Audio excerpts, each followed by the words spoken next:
Hi hello welcome నమస్తే. ఊరి పేరు భైరవకోన ఫస్ట్ రివ్యూ వచ్చేసింది. సందీప్ కిషన్ హీరోగా, వర్ష బొల్లమ్మ, కావ్య తాపర్లు హీరోయిన్లుగా ఊరి పేరు భైరవకోన అనే సినిమా రూపొందింది. విఐ ఆనంద్ ఈ చిత్రానికి దర్శకుడు. ఈ సినిమా టీజర్, ట్రైలర్ మంచి రెస్పాన్స్ లభించింది. శేఖర్ చంద్ర ఈ చిత్రానికి సంగీత దర్శకుడు. నిజమేనే చెబుతున్నా అనే పాట చాట్ బస్టర్ అవ్వడమే కాకుండా ఈ సినిమాపై అంచనాలు పెరగడానికి కూడా కారణమైంది. గతంలో సందీప్ కిషన్, విఐ ఆనంద్ కాంబినేషన్లో టైగర్ అనే మూవీ వచ్చింది. అది డీసెంట్ సక్సెస్ అందుకుంది.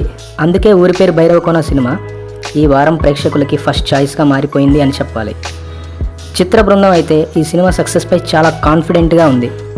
ఆల్రెడీ ఇండస్ట్రీకి చెందిన కొంతమంది పెద్దలకి ఈ సినిమా స్పెషల్ షోలు వేయడం జరిగింది. సినిమా చూసిన వారు తమ అభిప్రాయాన్ని తెలియజేయడం కూడా జరిగింది. వారి టాక్ ప్రకారం ఫస్ట్ హాఫ్ సిల్లీ కామెడీతో కొంత మిస్టరీగా సాగుతుందట. సంగీతం, ఇక ముఖ్యంగా బ్యాక్గ్రౌండ్ స్కోర్ ఆహ్లాదకరంగా ఉంటుందని అంటున్నారు. ఇంటర్వెల్ సీక్వెన్స్ వద్దకు వచ్చేసరికి హీరోయిన్ దెయ్యం అనే ట్విస్ట్ ఇస్తాడట దర్శకుడు. దీంతో సెకండ్ హాఫ్పై ఇంకా ఆసక్తి పెరుగుతుందట. ఇక సెకండ్ హాఫ్లో వచ్చే ఫ్లాష్ బ్యాక్ బాగానే ఉన్నా ప్రిడిక్టబుల్గా ఉంటుందని అంటున్నారు. క్లైమాక్స్కి కొన్ని థ్రిల్లింగ్ ఎలిమెంట్స్ ఉంటాయట.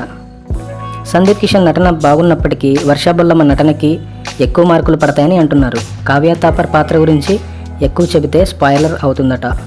డైరెక్షన్, స్క్రీన్ ప్లే ఓకే అనిపిస్తాయని, సో చాలా కాలంగా హిట్ కోసం ఎదురు చూస్తున్న సందీప్ కిషన్కి ఊరి పేరు భైరవకోన మంచి విజయాన్ని అందించడం ఖాయమని అంటున్నారు.